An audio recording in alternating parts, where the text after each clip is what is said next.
Have you ever wondered what it takes to leave everything behind? Your home, your people, your comforts, and step into the unknown simply because you feel called to something greater? This is exactly the kind of faith and courage Abram demonstrated when he embarked on a journey that would forever change the course of history. A journey not only to a new land, but to a divine promise that shaped the destiny of nations. What would you do if God asked you to take such a step? Could you trust Him completely? One day, according to the Old Testament, God called Abram, later known as Abraham, and gave him a clear but challenging command. Leave your country, your people, and your father's household, and go to the land I will show you. At the age of 75, Abram obeyed. Without hesitation, he gathered his wife Sarai, his nephew Lot, and all their possessions, leaving behind everything familiar to pursue God's promise. This was no ordinary journey. It was a step of radical faith. After a long and arduous trek, Abram and his household arrived in the land of Canaan, the land God had chosen for him and his descendants. Yet, when they arrived, the land was already inhabited by powerful and diverse Canaanite tribes, peoples such as the Hittites, Amorites, Hivites, Jebusites, Perizzites, and Girgashites. These tribes had distinct cultures, languages, and religions, primarily centered on polytheism and idol worship. Life in Canaan was anything but simple, as the Bible describes both peaceful interactions and significant conflicts between Abram's family and the Canaanites. Abram's story reflects the complexity of walking in faith. Though God had promised him this land, the challenges were immediate and profound. The land itself was filled with competing interests and uncertainty, yet Abram trusted God's word. According to biblical tradition, his arrival in Canaan is thought to have occurred in the early 2nd millennium BC, though exact dates remain uncertain. The tension between Abram's family and the Canaanites highlights a deeper spiritual conflict, a clash between faith in the one true God and the polytheistic traditions of the surrounding cultures. In some moments, the Canaanites are described as hospitable, even welcoming. In others, their opposition to Abram's family leads to hostility. Yet, despite these trials, Abram remained steadfast. He built altars to the Lord as acts of worship and reminders of God's promise. At the age of 99, Abram's journey took another dramatic turn. God appeared to him again and established a covenant, changing his name to Abraham, which means father of many nations. This covenant was a defining moment. It was a divine promise that Abraham's descendants would inherit the land and become a great nation. Even though Abraham faced hardships, his unwavering faith in God's plan set the foundation for generations to come. Abraham lived a long life, passing away at the age of 175. He was buried in the cave of Machpelah, near Hebron, a site that remains significant to this day. His two sons, Isaac and Ishmael, carried on his legacy.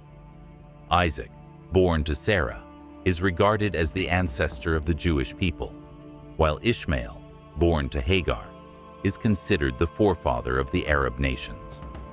Though these brothers shared a father, their paths were shaped by different promises and purposes. Isaac's story continues the thread of God's covenant. Though his wife Rebekah was barren, Isaac prayed, and God blessed them with twin sons, Esau and Jacob. Jacob, later renamed Israel by God, became the father of 12 sons. These sons were the patriarchs of the 12 tribes of Israel, forming the foundation of the Israelite nation. One of Jacob's sons, Joseph, played a pivotal role in preserving this family during a time of great famine. Joseph, sold into slavery by his brothers, rose to a position of power in Egypt. Through God's providence, he was able to save his family and welcome them into Egypt. For a time, the Israelites lived in peace and prosperity, but this peace was short-lived. As the population of Israelites grew, a new pharaoh came to power and enslaved them, fearing their strength and numbers. For 430 years, the Israelites endured harsh oppression under the Egyptians. They were forced into brutal labor, building cities for Pharaoh, who declared himself divine and demanded worship.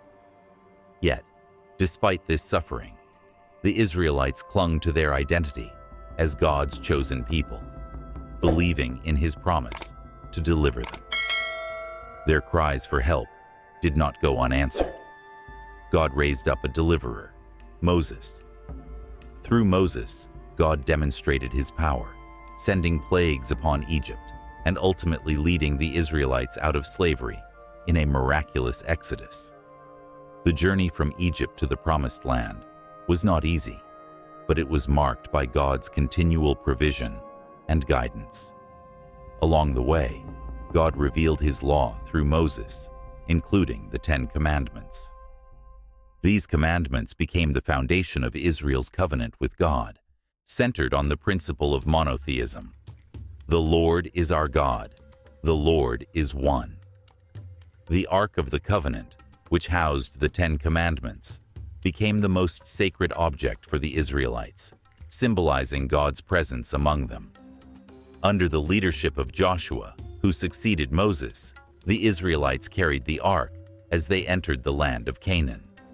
They faced fierce opposition from the idol-worshipping tribes, but their faith in God's promise propelled them forward. Their rallying cry echoed through the ages, "Hear, O Israel, the Lord is our God, the Lord is one." The story of Abraham and his descendants is one of faith, struggle, and divine promise. It's a story that invites us to reflect on our own journeys. What does it mean to trust God in the face of uncertainty? How do we respond to challenges that seem insurmountable? Abraham's faith reminds us that God's promises are sure, even when the path is unclear. His legacy continues to inspire us to walk in faith, trusting that God's plans are greater than our own understanding. What step of faith is God calling you to take today? Worshipping factions in Canaan endured a struggle that spanned generations. This conflict was rooted in their tribal divisions and the absence of a centralized state. During times of war, they rallied around charismatic leaders, known as religious judges. However, their deep longing for stability and unity eventually led to their plea for a monarchy. Responding to this, the prophet Samuel appointed Saul as the first king of Israel, initiating the era of monarchy. Saul's reign saw initial victories, but it was David, a Judahite and not a descendant of Saul, who established Israel's first dynasty. David's leadership elevated Israel to unprecedented heights. David achieved a remarkable milestone by conquering Jerusalem and making it the nation's capital. As king, David found himself embroiled in conflicts with various tribes, including the Philistines. The Philistines were a seafaring people, likely originating from the Aegean region, possibly modern-day Crete, and they settled in Canaan around 1175 BC. They occupied a fertile and strategically crucial coastal region that extended from Gaza in the south to Tel Qasil, near modern-day Tel Aviv. This land lay along a major international trade corridor and was home to 5 key urban centers: Gaza, Ashdod, Ashkelon, Ekron, and Gath. One of the most famous battles of David's life involved the Philistine giant Goliath. This clash occurred during a prolonged period of conflict between the Israelites and the Philistines. David triumphed over Goliath, solidifying his reputation as both a military and diplomatic leader. Under David's rule, the territories of Israel expanded significantly, stretching from the Sinai Peninsula in the south to the Euphrates River in the north. David harbored a grand ambition: to build a magnificent temple to house the Ark of the Covenant, a sacred relic that had been transported across the wilderness and often hidden away in obscure places. Yet, this dream was not fulfilled in his lifetime. Instead, it was his son Solomon who commissioned the construction of a temple in Jerusalem, creating an awe-inspiring sanctuary where the Ark of the Covenant was finally placed. This temple became a symbol of Israel's unity, strength, and devotion to God. Under the reigns of David and Solomon, the Israelites experienced an era of prosperity, peace, and security, unlike anything they had known before, or would ever know again. Solomon's wisdom, wealth, and monumental achievements further elevated the nation's status, but this golden age was short-lived. Upon Solomon's death, his son Rehoboam ascended to the throne. However, Rehoboam's leadership was met with widespread resistance. His refusal to reduce the heavy tax burden, as demanded by Jeroboam and the people, sparked rebellion. This led to the division of the United Monarchy around 931 BC. The 10 northern tribes rejected Rehoboam and made Jeroboam their king, forming the northern kingdom of Israel. Meanwhile, the tribes of Judah and Benjamin, along with the Levites, remained loyal to Rehoboam, constituting the southern kingdom of Judah. This division marked the beginning of two distinct political entities. The northern kingdom eventually established its capital in Samaria, while the southern kingdom retained Jerusalem as its center of power. The separation triggered periods of political instability and frequent conflicts. Both kingdoms faced their own struggles, alternating between moments of prosperity and hardship. In 722 BC, the northern kingdom faced a devastating blow when Samaria was invaded by the Assyrians. The invasion led to the exile of the 10 northern tribes, who gradually disappeared from history. These tribes were scattered and assimilated into foreign cultures, becoming known as the 10 Lost Tribes of Israel. The southern kingdom of Judah, ruled by the descendants of David, endured longer. However, in 587 BC, King Nebuchadnezzar of Babylon launched an invasion of Jerusalem. The city was utterly destroyed, including Solomon's magnificent temple. The Jews were captured, enslaved, and exiled to Babylon, marking the beginning of the Babylonian captivity.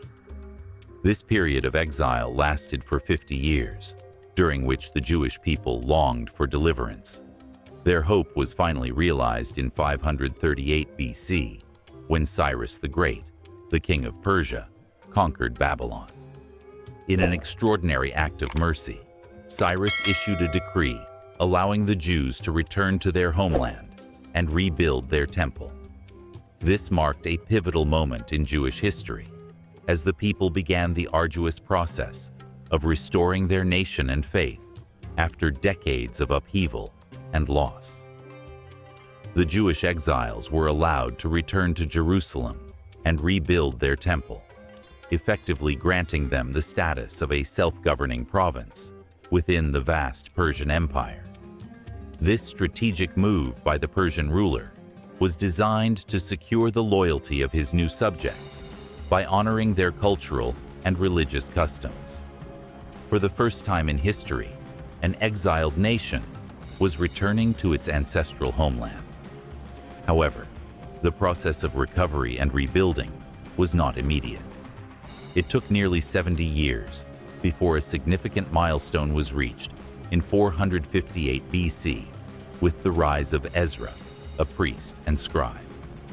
Ezra, alongside his assistant Nehemiah, initiated the rebuilding of Solomon's temple, which had been lying in ruins for about 150 years since its destruction by the Babylonians. This moment marked the beginning of what is known in Jewish history as the Second Temple period. During most of this period, the Jewish people lived under foreign rule. Their only period of independence during this era came with the establishment of the Hasmonean kingdom following the Maccabean revolt.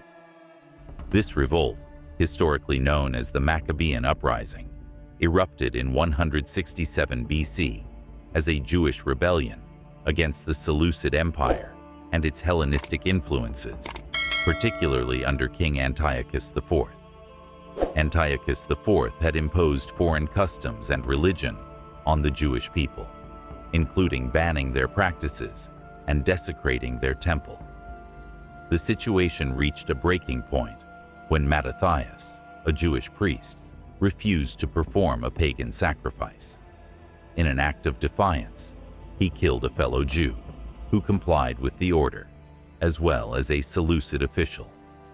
This bold act sparked an open rebellion, which Mattathias and his sons, later known as the Maccabees, led with fierce determination. The rebellion quickly gained momentum and succeeded in liberating Jerusalem from pagan invaders.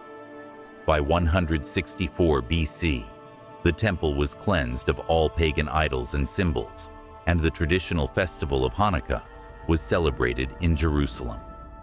This event became a cornerstone in Jewish history, symbolizing the triumph of faith and resistance. Jews today remember Hanukkah as a pure festival, commemorating the rededication of the temple. The period of Jewish independence under the Hasmonean kingdom ended in 63 BC, when Roman commander Pompey captured Jerusalem and overthrew the Hasmonean state. This marked the end of the last independent Jewish kingdom in history. From that point onward, the land of Judea was governed by foreign powers, starting with the Romans. Initially, relations between the Roman authorities and the Jewish population were relatively stable. However, over time, tensions escalated. One pivotal moment in Jewish-Roman relations occurred with the crucifixion of Jesus, a Jewish preacher regarded by his followers as the Messiah. This event, which took place in the early 1st century AD, was part of a broader pattern of Roman responses to perceived challenges to their authority. However, it had profound implications for the Jewish community. Following the crucifixion, tensions grew between the Jewish leadership, who were concerned with maintaining peace under Roman rule, and the growing number of Jesus's followers, who were predominantly Jewish at the time. These internal divisions further complicated the already fragile dynamics of Judean society under Roman governance. By 66 AD, mounting frustrations with Roman rule culminated in a full-scale revolt, known as the First Jewish-Roman War. Despite their determination, the Jews faced a formidable opponent. The Roman military was vastly superior in both technology and manpower. However, logistical challenges arose due to Judea's distance from the center of the empire, prolonging the conflict. The war raged on for 7 years, marked by intense battles and heavy casualties. In the summer of 70 AD, Roman forces led by Emperor Titus laid siege to Jerusalem. After a prolonged and brutal campaign, the city fell. The Second Temple, a symbol of Jewish identity and faith, was destroyed once again. The devastation was immense. Jerusalem's walls were torn down, the city was razed, and tens of thousands of Jews were killed.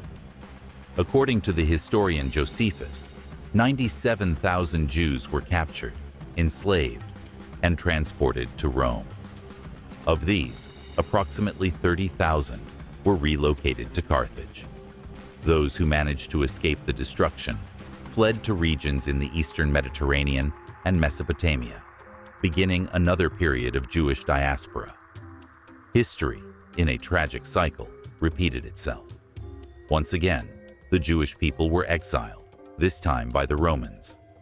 The Arch of Titus, constructed in Rome after Emperor Titus's death in 81 AD, stands as a testament to this conquest. Its reliefs vividly depict the spoils taken from the Jerusalem temple, including the sacred menorah serving as a lasting reminder of the Roman victory in the Jewish War and the profound loss endured by the Jewish people. The table of showbread in the temple once symbolized divine provision for the Israelites. Yet today, the emblem of Israel includes the menorah, officially adopted in 1949.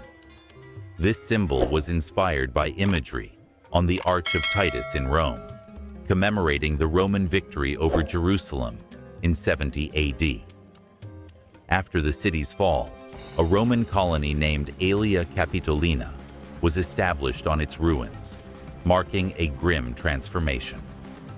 The First Jewish-Roman War concluded in 73 AD, leaving a trail of devastation. Roman policies of enslavement and displacement caused a significant decline in the Jewish population of the region. Yet, many Jews remained in Jerusalem and its surrounding areas, preserving a connection to the city. However, the Bar Kokhba revolt in 132 AD would drastically alter the course of history. By this time, a massive temple of Jupiter dominated the site of the former Jewish temple. The city had essentially become a Roman military garrison, symbolizing the erasure of its Jewish identity. Roman historian Cassius Dio recorded the aftermath of the revolt in chilling detail. 50 of their most important outposts and 985 of their most renowned villages were razed to the ground. 580,000 men were slain in raids and battles. The number of those who perished by famine, disease, and fire was beyond measure. Judea, almost in its entirety, was made desolate. The revolt's consequences were catastrophic. Jewish prisoners were sold into slavery, and the remaining Jews were banned from entering Jerusalem, except on rare, religiously significant days. In an effort to sever Jewish ties to the land, Emperor Hadrian renamed the province from Judea to Syria Palestina, referencing the Philistines, ancient enemies of Israel. This symbolic act aimed to erase Jewish identity and history from the region entirely. As the wars took their toll, voluntary migration among Jews from Judea surged. Many who had been sold into slavery were later freed, joining local communities outside the region. When Islamic armies conquered Palestine in 638 AD, the Jewish population was estimated at around 150,000. Remarkably, Jews were still prohibited from entering Jerusalem under Byzantine rule. However, Caliph Umar lifted the ban after the Islamic conquest, granting Jews the freedom to resettle in the city for the first time in 500 years. Despite this newfound freedom, restrictions remained. Over time, high taxes, especially on agricultural lands, drove many Jews to abandon rural life and migrate to cities or leave the region altogether. By the end of the 11th century, the Jewish population in Palestine had dwindled significantly. Then, in 1099, the Crusaders seized Jerusalem, initiating a dark chapter of persecution. The Crusades brought unparalleled violence against Jews. In Europe, Jewish communities along the Rhine and Danube rivers suffered devastating attacks, spreading fear as far as Jewish settlements in the Middle East. In Jerusalem, Jews and Muslims united to resist the Crusaders. Despite their efforts, they faced mass slaughter upon the city's fall. The Crusaders showed no mercy, killing Jews and Muslims indiscriminately, men, women, and children alike. Synagogues were destroyed, and survivors were executed, forcibly converted, or ransomed. The long history of Jewish exile and migration scattered the Jewish people across the globe. Those who settled in Germany and northeastern France became known as Ashkenazi Jews. Jews in Spain and Portugal were called Sephardic. Communities in Egypt, Iraq, and Yemen identified as Mizrahi, while Jews in Central Asia and the Caucasus became Bukharan. The Ashkenazi Jews, in particular, saw significant migration during the 17th and 18th centuries, crossing the Atlantic to establish communities in America. The Middle Ages brought further suffering as Jewish communities endured pogroms, violent state-sanctioned attacks that targeted their homes, businesses, and places of worship. These tragedies, combined with forced migrations, shaped the diverse global Jewish diaspora we know today. Through it all, the Jewish people maintained their faith and traditions, bearing witness to a remarkable story of resilience amidst centuries of upheaval and persecution. Europe's history during the Renaissance was deeply intertwined with shifting political dynamics, and the Jewish community found itself navigating these turbulent changes. Jewish scholars played a crucial role in transmitting ancient wisdom to Europe's growing intellectual circles, fostering advancements in science, philosophy, and the arts. Yet, the Age of Enlightenment brought a new wave of anti-Semitism, compelling Jews to walk a fragile path across the continent, balancing survival with their cultural and spiritual identities. In contrast, the Ottoman Empire, which seized control of Jerusalem in 1516, provided a relatively prosperous refuge for Jews. Within the empire, Jews flourished in commerce, trade, and even politics. They held influential roles, with some achieving high offices typically reserved for Muslims, such as the position of Sanjak Bey, governor. Sultan Bayezid II notably welcomed the Sephardic Jews expelled from Spain and Portugal after the Alhambra Decree of 1492. These Jewish communities were allowed to settle in wealthy Ottoman cities like Istanbul, Salonika, and Jerusalem, where they thrived and left a lasting impact on the cultural and social fabric of the empire. These communities not only contributed to the economic and cultural life of the Ottoman Empire, but also educated key figures in modern Jewish history.